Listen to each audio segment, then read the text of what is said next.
If you want financial freedom, time freedom, and want to leave a legacy for generations to come, you probably have heard real estate investing is the place to do that. How do you get started? What do you have to do?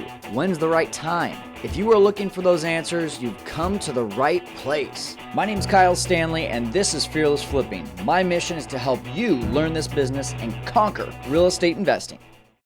Hey guys, welcome into the Fearless Flipping podcast. I am Kyle Stanley, and we are back to our normally tuned in program, which is just the Fearless Flipping podcast. We've been doing the Conquer Corona side segment for a while, and I just did a video yesterday. If you haven't seen it yet, it's my 7 takeaways from just gathering so much information and knowledge from other people that are conquering the coronavirus and surviving and thriving during these times. Now, one of the things I want to preface is this is a longer interview that we're going into with Jamil Damji, but for good reason. Jamil is one of the most knowledgeable and biggest hearted people that I know in the industry. So it just made sense to keep on going instead of trying to limit us to some time. So strap in, be ready for that. But what I also want to point you guys to is if you have not already seen it, and if you are following me because you are interested in Airbnb, there's so many people that are looking at Facebook and looking at forums and looking at other people that are talking about Airbnb being dead right now.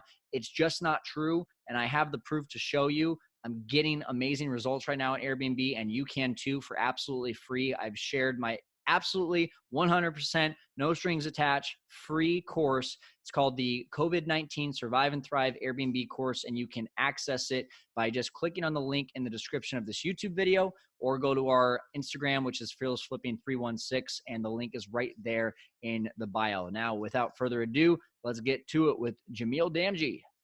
Hey guys, welcome into another episode of the Fearless Flipping podcast, and we've got Jamil Damji with us right now. Jamil is coming out of Arizona, a place that is close to my heart as I used to live there. But Jamil, thanks for being on the show here, man, and you've got a lot of value to bring to us today, especially where we're at right now in this economy. So thank you for being here. Absolutely. I'm happy to be here. Thank you. We actually met in Fresno when Pace and I came out, and your hospitality, just the city of Fresno in itself, were amazing. And Pace and I both said when we left that Fresno would be a place we'd live. Really? We felt so, it was so warm, and the community is really the style of community that him and I resonate with. You know, that's typically what we've been trying to create here in Arizona, you know, like just the people working together and seeing guys in Fresno really come out and support each other and come out. Even for that event that we were at was phenomenal. Yeah, and when you guys brought a ton of power and just knowledge that night, that was pretty incredible. So I wish I could bottle that up and tell people exactly like what that night was like. But we must have had close to 300 people in that room. Yeah, I think it might have been a little over. It was nutty. It was a lot of energy. I think we would have went till midnight if Stratton would have let us, but yeah, they were kicking us out. What can we do? Yeah, exactly. Well, hey man, let's jump right into it. You do a ton of wholesaling, and you've been in this industry for a little bit. Tell us about your most interesting or weirdest real estate investing story, if you can. So I think my most interesting and weirdest real estate story is probably my first deal. My first deal was an interesting one because I wasn't in real estate at all. I had no knowledge. I wasn't interested in estate. I hadn't, this is in 2002, so the internet was new. The education space wasn't really populated. Some late night infomercials that, some guys, I think Carlton Sheets, the guy at the time. And, but I had no knowledge. I hadn't bought that course. I didn't know anything about it. And essentially my first deal was connecting the dots. So I was eavesdropping on a conversation that my business partner was having with his father. My business at the time was, we were developing websites in 2002. We were actually calling out of the yellow pages small business owners and trying to convince them to go online with their business, right? They probably thought you were crazy, right? They thought we were nuts. We were selling these websites. We were charging $600 per website. And it ultimately, that business went out of business because we were actually paying $700 to make each $600 website. Oh So my gosh. we would lose $100 every time I'd make a sale, which was completely insane. But it was the beginning of my entrepreneurial life, and in that business, I actually overheard a conversation my business partner was having with his dad. His dad was a builder who used to knock down these old houses and then construct duplexes in their place. And he was describing how they were making $160,000 on their on the last deal that they were doing. And I grew up in, I wasn't wealthy. My parents weren't wealthy. They were both working class. And I never really had money. And so overhearing that conversation piqued my interest. And I asked them what exactly, they were looking for, because his dad was complaining that if he could just find more of these building lots, they could do more deals and build more houses and make more money. And their initial reaction to me was, Jamil, this isn't for you. Like, you have no money. You have no way to even be involved in this conversation. Thanks for your interest, but keep moving. And I said, well, just tell me what it is you're looking for. Maybe I can find it. I have no money, but maybe I can find what you want. And they were telling me they needed these houses that were on 50 by 130 or to 130 foot lots. And they had to be in the inner city of Calgary, Alberta, which is where I grew up. Okay. And so I took that information, not really knowing what it meant. And the next day I was walking my dog, and I was walking by for rent by owner. And in fact, I had actually tried to rent the house 3 months prior, but they wanted it $50 more per month than I could afford. Okay.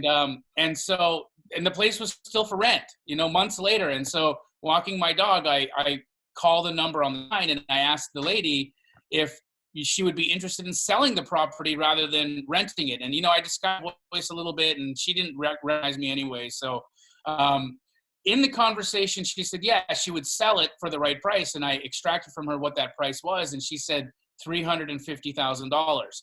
And so now I have a number from her, and I run to the office and I ask my business partner what I would pay for one of these houses. Right. Of course I had asked her, is your house on a 50 by 120 foot lot? She said, it's actually 50 by 130. So nice. It's even better. And so I go to the office and I ask my partner. He said his dad would pay $400,000 all day. And so now I have this $50,000 problem, right? I can buy a house for $350K. I can sell it for $400,000, but I have no way of transacting. And so I shoestring this whole transaction together. I rack my brain with how to do it. I have no money, so I start calling lawyers. Lawyers start telling me to call real estate attorneys. No real estate attorney wants to talk to me. Ultimately, I get down the yellow pages, and this guy named David Steed, S-T-E-E-D, Steed. That's how far down through lawyers I had to get to, S. I called David Steed, who has no secretary because he's like new, and his last name is Steed, so like no one calls him. And so he picks up the phone, and I explain to him my situation, and he's like, oh, that's easy. It's called a skip transfer. Like, okay, well, how does somebody do a skip transfer? He says, well, I'll email you a couple of contracts, and what you do is you get these contracts filled out. One of them is where you're the buyer buying the house at $350,000. The other one is you're the seller selling it at $400,000. And then you bring those two contracts to me. And I asked, what do I do next? I said, well, then once everything is done, I give you a check. And that's how I began my career. It was by accident. I stumbled into the deal. I changed my life from that day forward because I never looked back, right? I stopped selling negative $100 websites, moved into selling houses full time. So for rent by owners became my list of choice. I would go through the classified section of the newspaper. Then when Craigslist was around, I'd call for rents in Craigslist, and I continued to pound the for rent by owner lists for years and years and years. Wholesaled many, many houses. I graduated from wholesaling houses to wholesaling apartment buildings, and I never looked back. Wow. Well, I mean, you say by accident, and I understand that you ran into the deal by accident, but you definitely didn't get the deal done by accident, because that thing, right. I mean, a lot like my first flip, my first wholesale deal, my first Airbnb, very much like, I like that analogy, the shoestring, putting it together kind of approach, because you just don't know what you're doing. Like, you just go into it and you're like, I just need someone to show me what the heck to do. and I'll make it happen. And you know, hey, $50,000 is a big incentive, so I would have done the same thing. That's awesome, Yeah, man. it was super cool. So back us up. You know, you lived in Canada, and then now you live in Arizona. You know, take us through in 2002 when you were starting real estate to where you're at today. I want to hear, like, you know, the progression, because you're doing like not just big things, you're doing monumental things. You're traveling across the world with Pace. You know, and how many deals per year right now? Like, bring us all the way up to speed with everything. Sure. So 2002, you know, I start my wholesaling career, and I ramp it up until about 2008, make millions of dollars, and then rapidly lose every dime of it. So in 2008, in the crash, what happened is I was in the middle of condo conversion. So I graduated from wholesaler to developer. I hadn't the slightest clue of how to do a condo conversion or a development. But I thought, since I had money and I could do it, and I was seeing the guys that I was selling these buildings to do it, that I could do it too.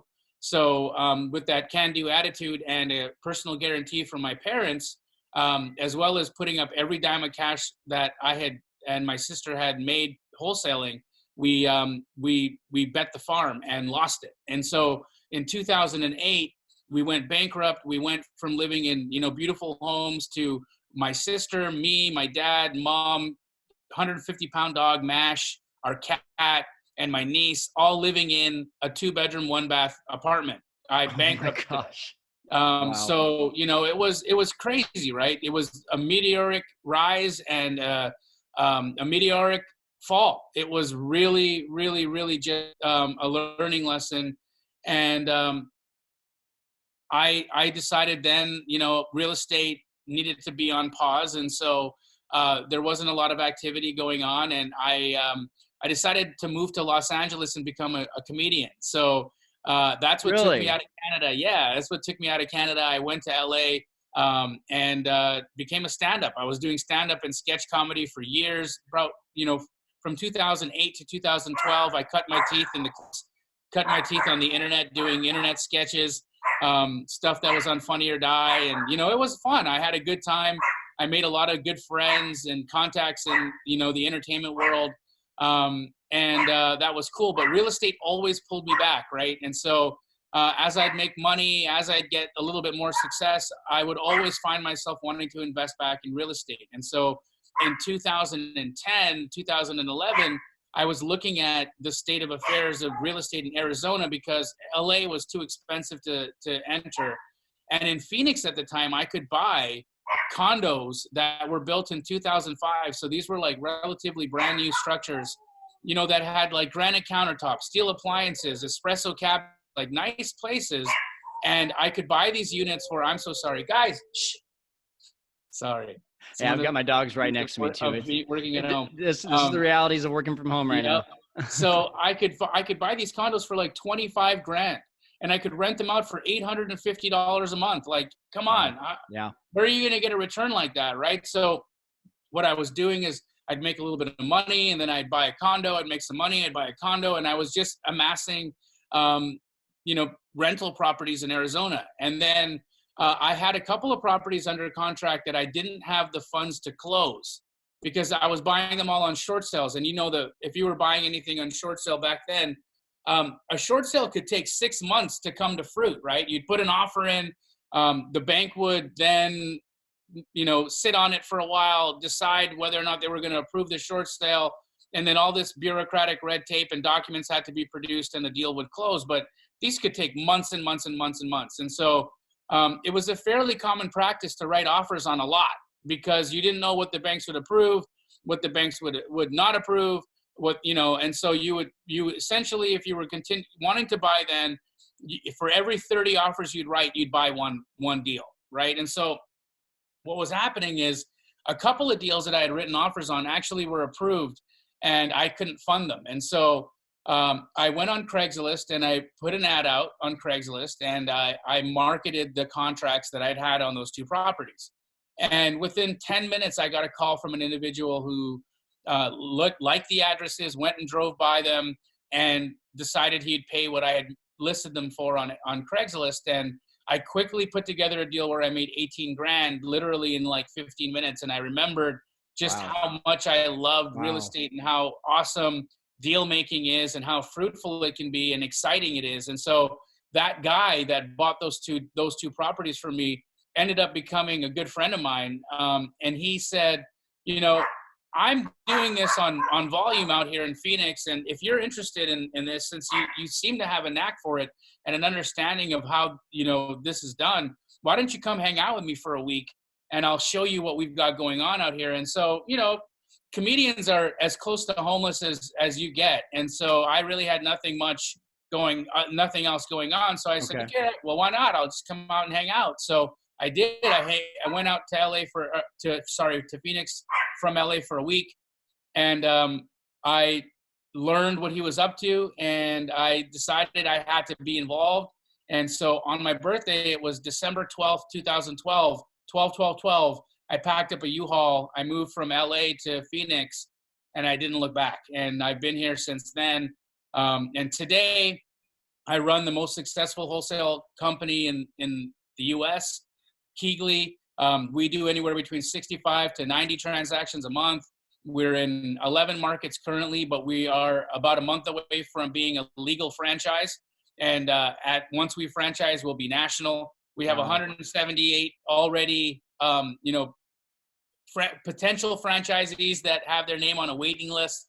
So, you know, we've obviously figured out a path to this business that's replicatable, that's scalable, and highly profitable. And I'm blessed to have the partners I have and blessed to be in the position that we're in today. And I'm just super thankful and loving it. That's awesome. So the one thing I just want to point out there, and I'd really like to ask is, you know, you drifted away from real estate for a while, but then, you know, you kept on coming back. What was it about real estate that you liked so much that just kept calling your name? You know, I think it's like it's a resonance thing, right? Every time I'm outside, I love looking at homes. When I drive by buildings, I'm interested in the architecture. The whole notion of a house is interesting to me, that we construct these places and we bring our families into them, and we carry on our lives in these little structures that we build. And they can be, you know, small to monumental to mansions to castles. And just the idea that we do this as people, that we create these shelters, and they're of all unique expressions, right? Like there's a house for every person. And I just think they're amazing. I think they're really interesting things that we do as people. And because of that, I find it fascinating to trade them. I think it's neat to build them. I think it's neat to trade them. I think it's neat to walk into them and see how people live.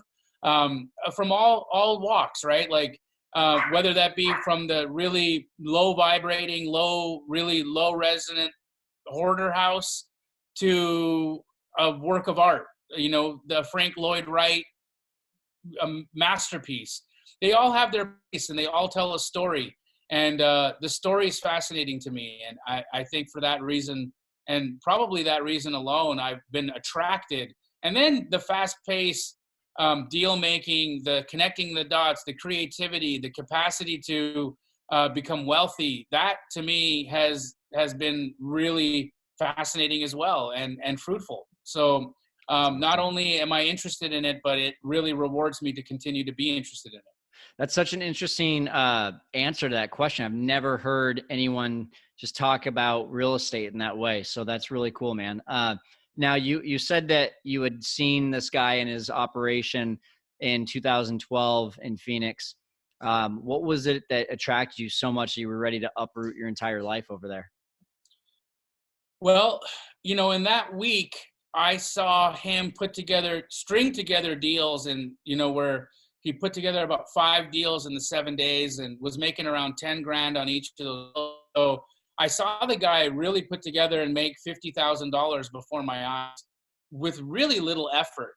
But beyond that, it was exciting, you know, like he was out in the world, he was visiting property, he was seeing places, he was, you know, going to the floor and decor shop where he was picking out tile and material, he was meeting with buyers, he was negotiating with sellers, all of the things that I found fascinating to do. I just really had a great time with him that week. And then, seeing his ability to monetize that and make an obscene amount of money in what was still a really depressed economy in 2012, we hadn't fully recovered. People were just starting to get back on their feet. And I was really interested in being a part of that wave. And so timing was crucial for me, because when I got into the game here in Arizona, I really stepped in at the best time possible, because I caught a wave of activity that catapulted me to where we are now. That's awesome. Well, and I feel like from everything I'm hearing, it's kind of ironic, right? Because, and we'll talk about your relationship with Pace Morby here in a little bit, but the two exit strategies that I just keep on hearing are the best during times like this are wholesaling, which is what you're doing, and creative financing, which is what Pace is doing. And so right now, like if I'm brand new to real estate and I have no idea which exit strategy I want to get into, sell me on wholesaling, especially right now with what's going on with COVID-19. Well, wholesaling is beautiful because it's transactional, right? We are there solving problems, and you make money transacting on the way up and you make money transacting on the way down. It's just the nature of the beast. And so because we don't have leverage, because we're not holding, because we're not making commitments that could put us in trouble, wholesaling is, in my opinion, the safest and quickest way to get involved in real estate and earn money, because you're transacting. And so really what wholesaling requires from you is grit and an entrepreneurial mind, right? You've got to have the grit to get out there and find the deal. You got to be creative in how you're doing your lead generation and the ways and tactics that you're out there sourcing your potential deals. And then you have to be really, really creative in problem solving, because you need to help people.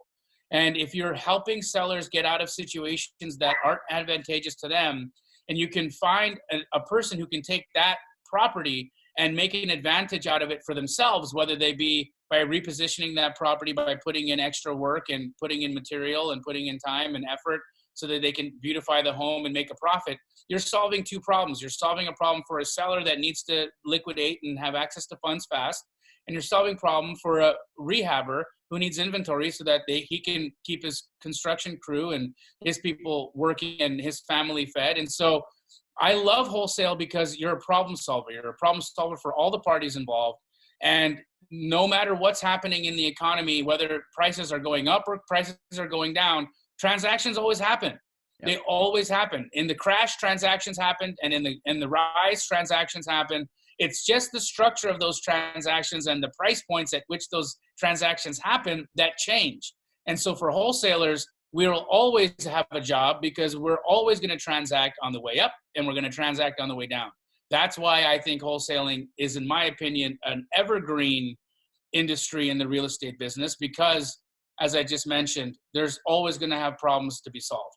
Well, I think the important thing there is that is the definition of an entrepreneur, right? Solving problems, helping people, connecting the dots. And so I guess my question and follow up with that is, what's the tough things about wholesaling? Like if okay, this sounds great. It sounds like there's low risk. Sounds like, I'm that kind of person. I love solving problems. I love helping people. I love connecting the dots. I'm a networker.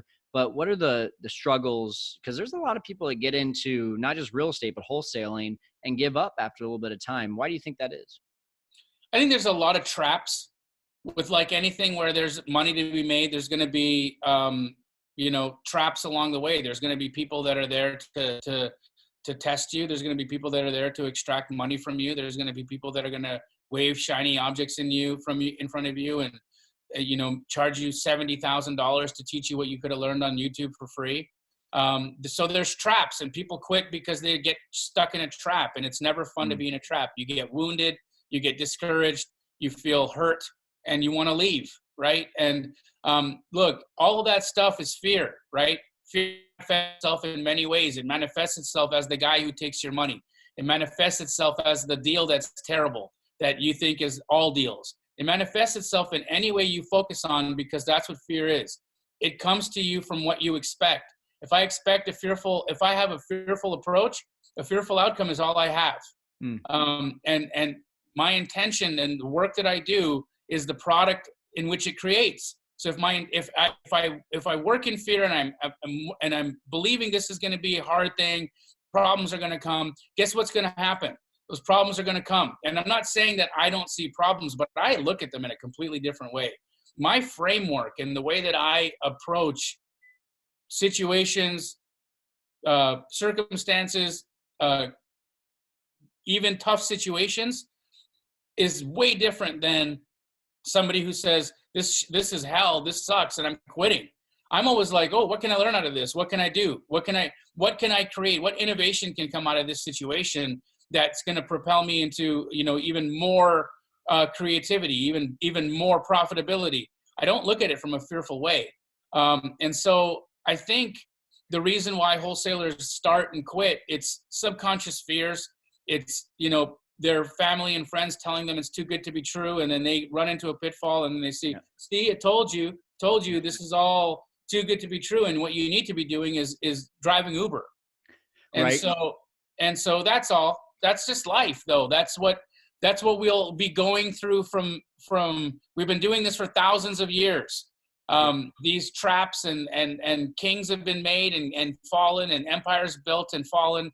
And all of these people, generals, and all of these great people rise and fall based from whether or not they're coming at the world from a place of fear or love.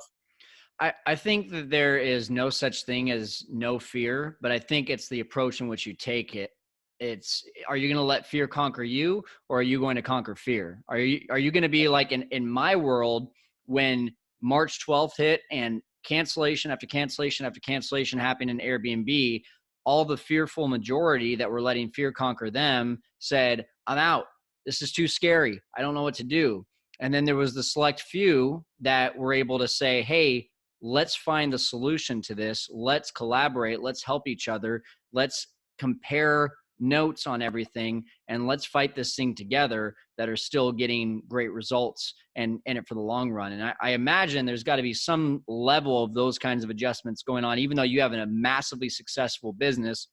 I have to imagine you've had to conquer fear in the last couple or 3 weeks here and make some adjustments. What have those looked like? Absolutely. So, we have a big staff. We've got a staff, touching almost 50 people. Wow. And everybody's W-2. I don't have contractors, right? I got W-2 staff. And so, yeah, there was fear. There was fear that I know you applied for that PPP, right? 100%, right? And we'll get it, right? So thank you, government, for bailing out the small business this time. It's awesome. I'm glad that didn't go to a guy who makes $20 million a year, sitting in an office that didn't care about his staff, right? So for us, we've maintained employment. We've kept everybody. Yeah, there's fear. Sales are down about 35%. That's where it's at, right? We're doing about 65% of our usual business, and that keeps the lights on, but it doesn't make them shine bright. But hey, you know what? In times like this, where it's a little bit tougher, we are figuring out better things to do. So we're still doing deals. There's still a lot of business to be done, but we're tightening up areas of our business that we were all too busy to deal with in the past, right?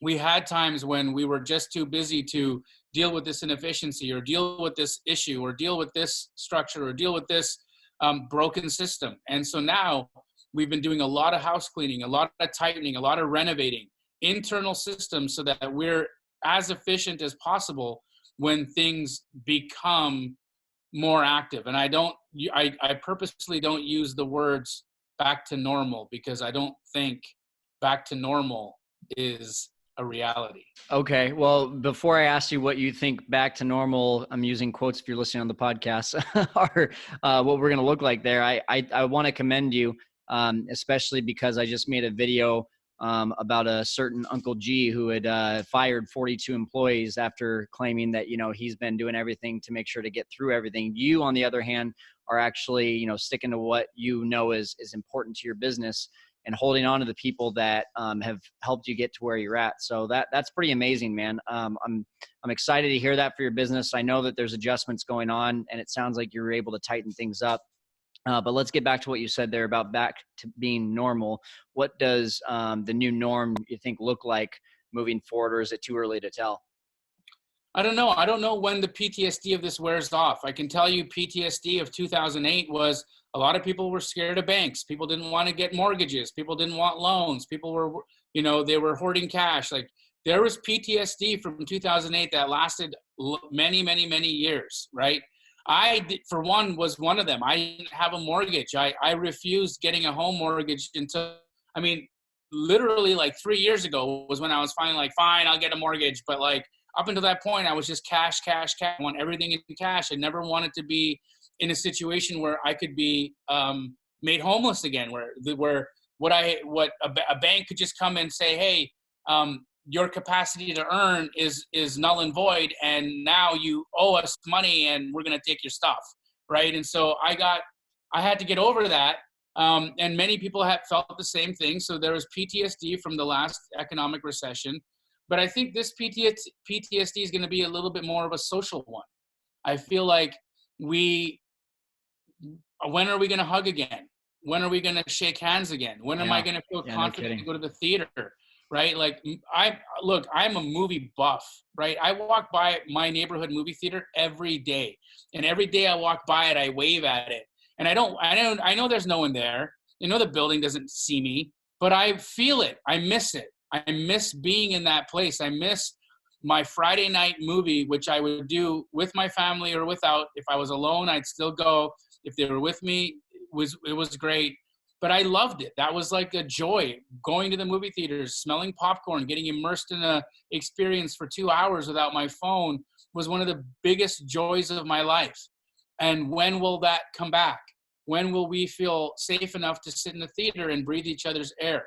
When will we shake hands? When will we hug? When will parties come back? When will restaurants be open again? I noticed, 3 weeks ago, food I love to eat was still available on takeout. So last night, we decided to order takeout again. We've been trying to cook at home as much as possible. And last night, I thought, hey, let's just not do that and let's order something and see what's up. And every restaurant that I've fallen in love with in this town is closed. And not just closed, but like very likely not reopening. And I don't know what that looks like now. I don't know what this new normal is going to be. I don't know what the landscape looks like. I don't know what commercial properties look like. I don't know what strip malls look like. I don't know what restaurants look like. I don't know if there's going to be a Cheesecake Factory every 10 miles. I don't know, right? Yeah. And so because of that, that's a little bit unnerving. It's sad. But it provides an opportunity for something new.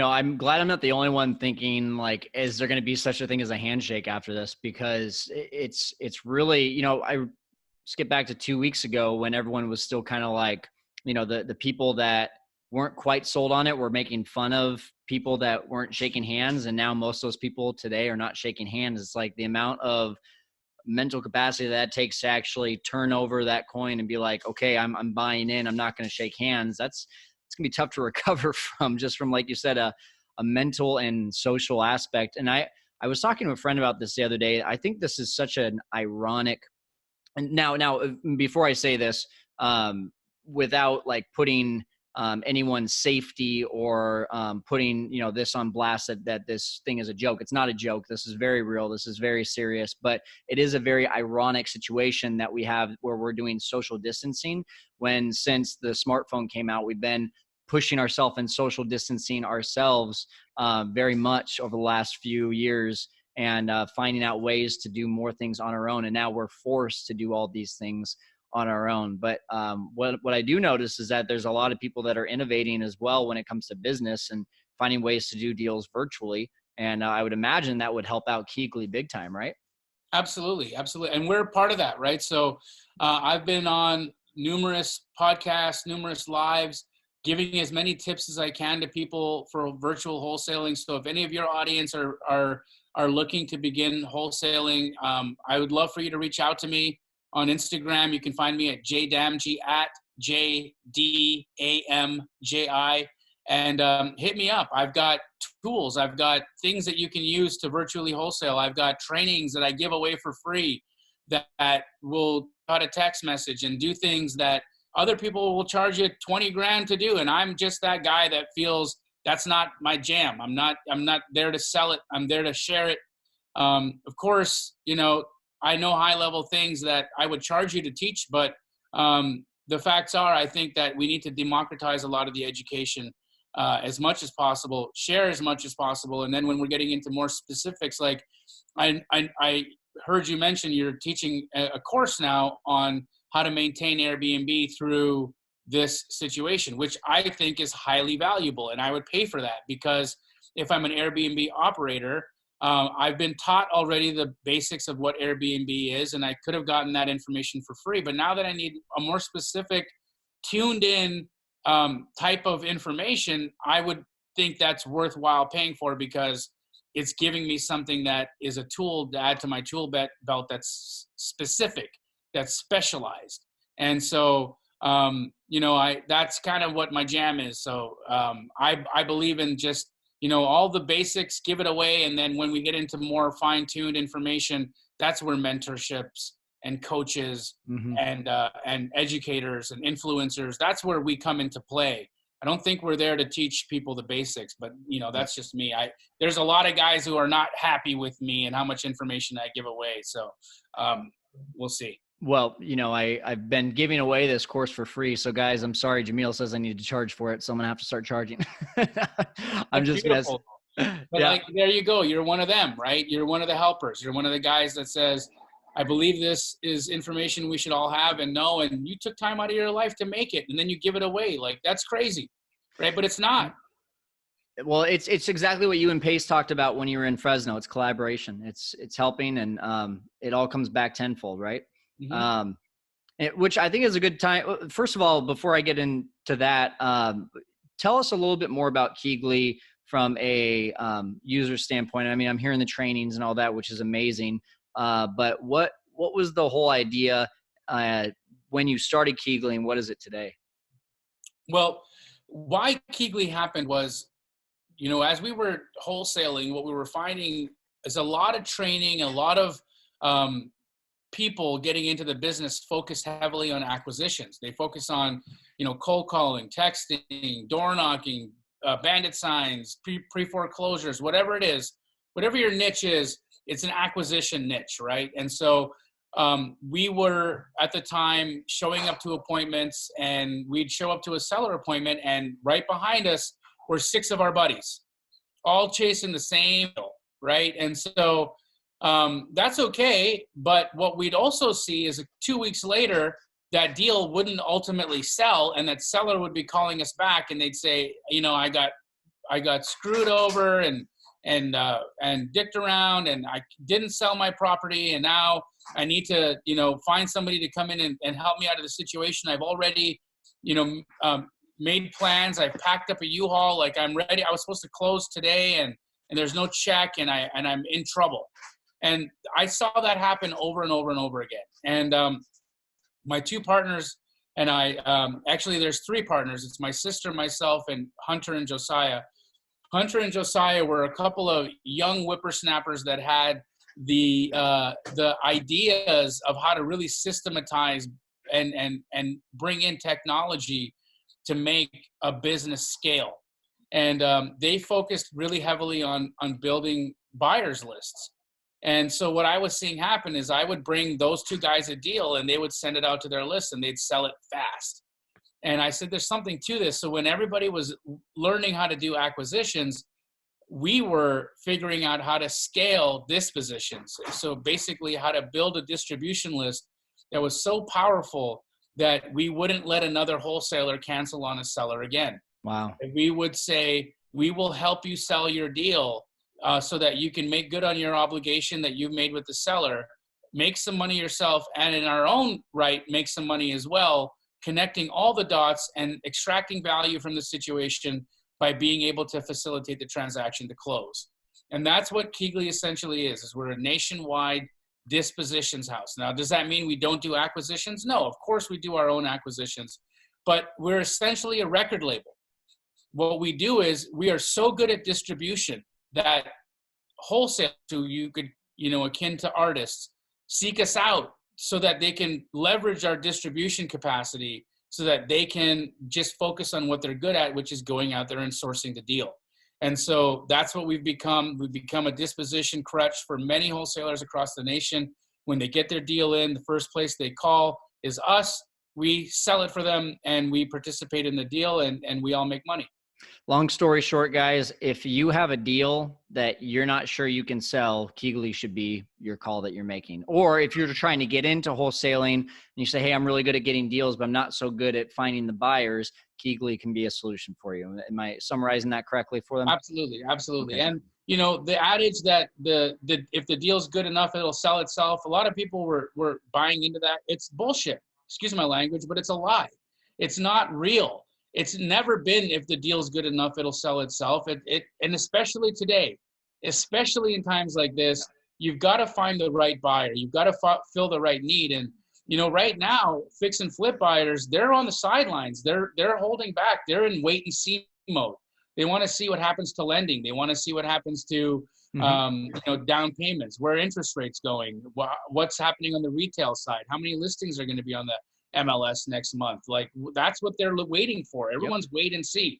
The people who are still buying are the ones interested in capital protection, the doctors, accountants, lawyers, who saw that we just printed $2.3 trillion to stimulate the economy, and there's going to be an inflationary effect on doing that.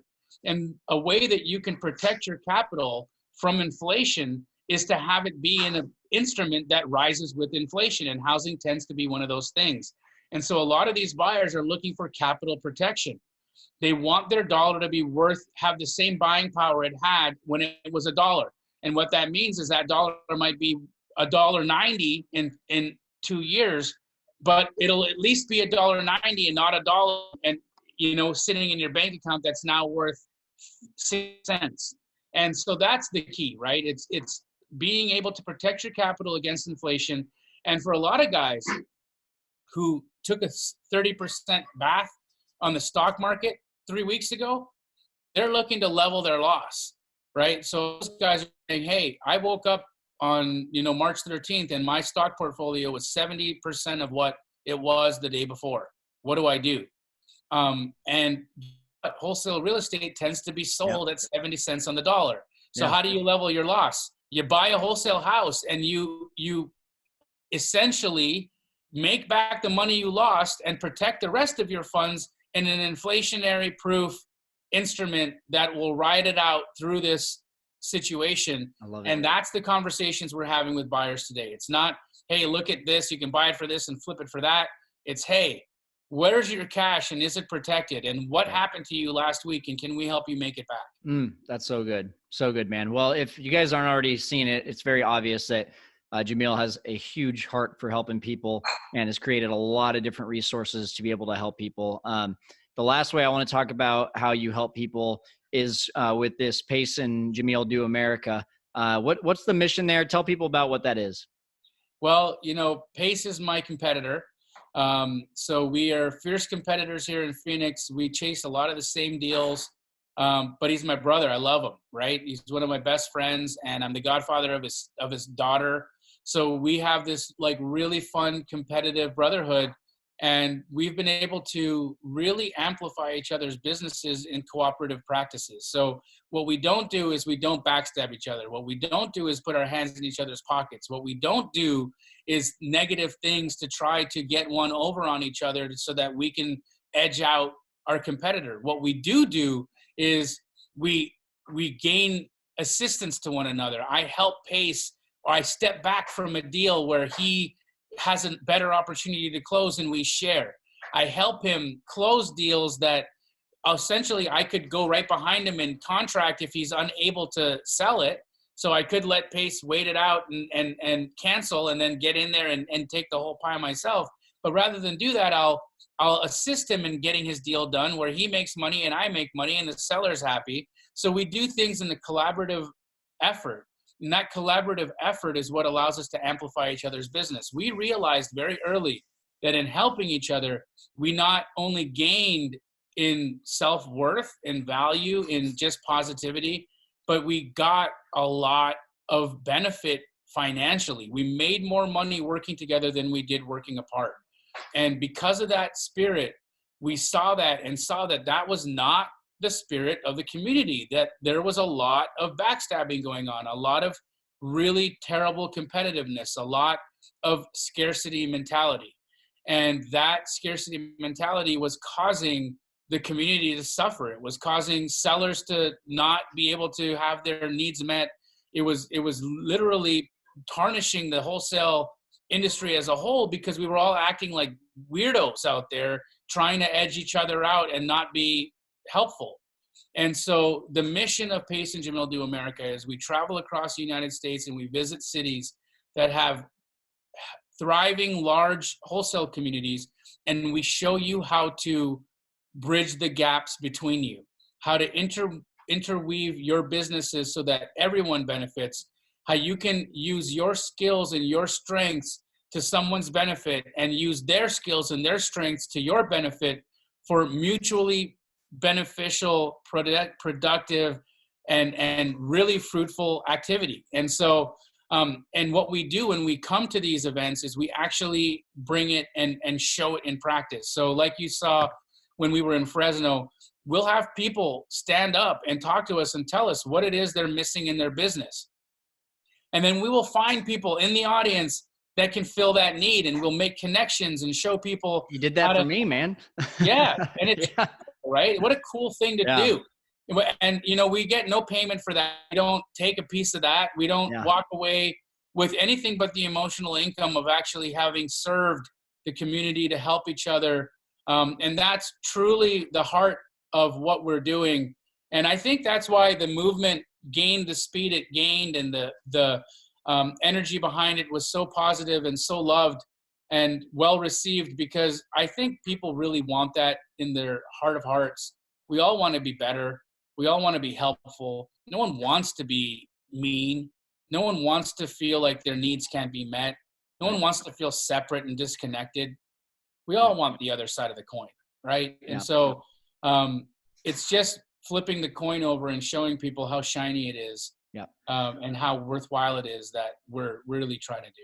Well, what I love about what you're saying here is that at its essence, it is networking, but you are going one level deeper and talking about collaboration. And collaboration is way more than networking. Networking is supposed to be collaboration, but most people see it as, let's go to a networking event, let's exchange cards, and hopefully that person will call me back. Which, by the way, they won't. They'll just throw away your card. Whereas collaboration is, hey, you have something that I need and I'm willing to hire you, or hey, I fill in a gap that I know that you don't have. I'd like to bring that to your team, and you start working together. And so what if you get 50% of the deal instead of 100%? That might have been 100% of nothing if you didn't collaborate with that person. So the mission is amazing. Everything you've shared today has been amazing. How can people connect with you, Jamil? Find me on Instagram. I'm one of those guys that I'm not too big. I respond, and I'm just a dude, right? I'm you. I'm you just on the other side of the computer. I'm here to help. I'd love to, share resources. I'd love to do deals. So if you're in a Keighley market and we can help you dispo a house, reach out. If you are learning and you need some tools, reach out. If you're having a bad day and you just want to laugh, reach out. I'll hopefully have a joke to tell you. But find me on Instagram. Again, my Instagram handle is at @JDamji, JDAMJI. I do a weekly show on Mondays with Brent Daniels and Pace Morby on Facebook Live. It's called Wholesale Hotline. It is a phenomenal show. If you're free at 5 p.m. Eastern, 5 p.m. Pacific, 8 p.m. Eastern on Mondays, join us. If you're not free at that time, catch the replays. It's just an hour and a half of the three of us answering wholesalers' questions across the nation. And we have thousands of people watch it. It's the weirdest thing. We've only done 9 episodes, and yesterday's episode was episode 9. And the view count as of this morning was like 7,600 views. That's a lot of people. Awesome. That's a lot of eyeballs for, a one night show for this little niche industry, this little niche section of real estate. And so I see that there's a lot of people out there who are gaining value from it. So join that community. Watch Wholesale Hotline, heed the message, squat up, find people within your industry and in your local area that you can benefit, that can benefit you, and really do that. Really be helpful and see where you can be of value to people, and the law of reciprocity will take care of you.